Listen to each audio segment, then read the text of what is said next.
Saya Gina Imro'atul Aziza akan menjelaskan pengertian dari filsafat. Kata filsafat berasal dari bahasa Inggris dan bahasa Yunani. Dalam bahasa Inggris yaitu filosofi, sedangkan dalam bahasa Yunani philein atau philos yang berarti cinta, dan sophein atau sophie yang artinya kebijaksanaan.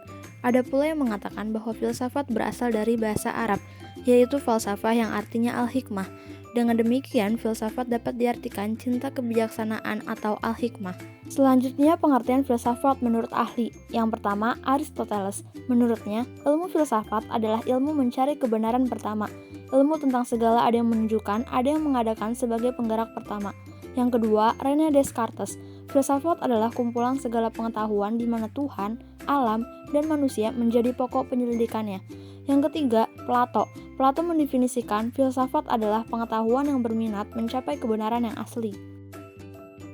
Dapat disimpulkan, filsafat ilmu adalah cabang filsafat yang mempelajari teori pembagian ilmu, metode yang digunakan dalam ilmu tentang dasar kepastian dan jenis keterangan yang berkaitan dengan kebenaran ilmu tertentu. Filsafat ilmu mempelajari esensi atau hakikat ilmu pengetahuan tertentu secara rasional. Saya Gita akan menjelaskan tujuan dari filsafat. Tujuan filsafat yang pertama adalah filsafat bertujuan untuk membuat manusia memiliki sifat yang bijaksana dan bisa menerapkannya dalam kehidupan sehari-hari. Yang kedua, filsafat bertujuan untuk membuat manusia memiliki perspektif yang luas dalam melihat sesuatu. Dengan hal ini, maka manusia dapat terhindar dari egosentrisme. Yang ketiga, melalui filsafat, diharapkan manusia akan lebih terdidik dan mampu memiliki pengetahuan yang luas dari berpikir secara objektif. Yang keempat, filsafat dapat mendorong para ilmuwan untuk mengembangkan dan lebih mendalami ilmu pengetahuan. Yang kelima, filsafat bertujuan agar manusia dapat memahami perkembangan kemajuan pengetahuan serta sejarah pertumbuhan dari pengetahuan tersebut. Yang keenam, filsafat membuat manusia agar memiliki kemauan untuk berpendapat sendiri, mandiri dalam hal rohaniah, berpikir sendiri, serta dapat menunjukkan sifat yang kritis. Yang ketujuh, dengan mendalami filsafat, maka manusia dapat memiliki pokok ilmu sampai ke cabang-cabangnya. Dengan demikian, akan lebih mudah dalam memahami hakikat ilmu beserta sumber dan tujuannya.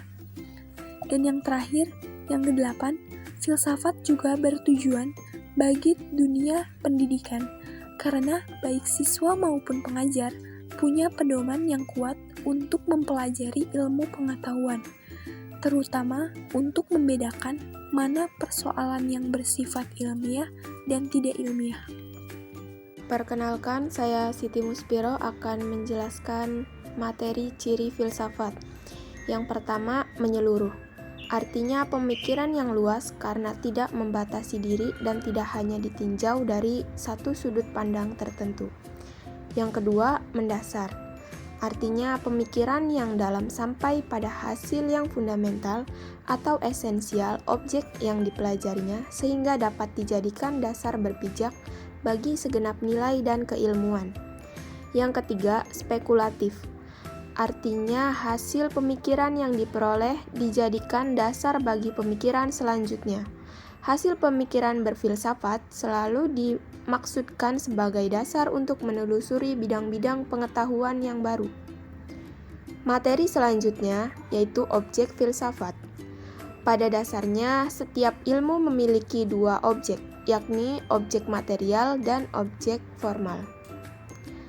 Objek material adalah pokok bahasan atau materi yang menjadi objek penyelidikan. Objek material filsafat ilmu adalah ilmu pengetahuan itu sendiri, yakni pengetahuan yang telah disusun secara sistematis dengan metode ilmiah tertentu, sehingga dapat dipertanggungjawabkan kebenarannya secara umum. Objek formal filsafat ilmu adalah pendekatan untuk memahami objek material. Objek formal filsafat ilmu adalah hakikat atau esensi ilmu pengetahuan Artinya, filsafat ilmu lebih menaruh perhatian terhadap problem-problem mendasar ilmu pengetahuan, seperti apa hakikat ilmu itu sesungguhnya, bagaimana cara memperoleh kebenaran yang ilmiah, apa fungsi ilmu pengetahuan itu bagi manusia.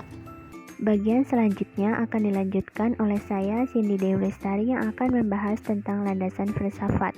Dalam ilmu pendidikan, filsafat ilmu menempati posisi secara analog dengan ilmu pengetahuan yang lain dengan mengajukan permasalahan dalam bentuk pertanyaan.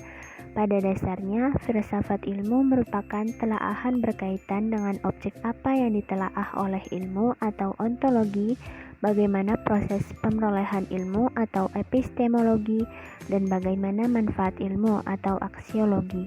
Oleh karena itu, lingkup induk telaahan filsafat ilmu adalah ontologi, epistemologi, dan aksiologi. Yang pertama, kita akan membahas tentang ontologi. Kata ontologi berasal dari bahasa Yunani yaitu ontos dan logos. Ontos artinya ada dan logos artinya ilmu. Jadi, ontologi berkaitan tentang apa objek yang ditelaah ilmu.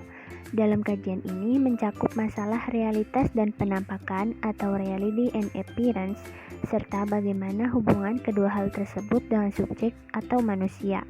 Seperti contoh, di kehidupan sehari-hari, andaikan ada sebuah pulpen. Kita tidak peduli bagaimana model pulpen tersebut, warna dari pulpen tersebut, atau tekstur dari pulpen tersebut. Tapi yang kita tahu itu tetaplah sebuah pulpen. Yang kedua ada epistemologi. Kata epistemologi berasal dari bahasa Yunani yaitu episteme dan logos. Episteme artinya pengetahuan dan logos artinya teori atau ilmu.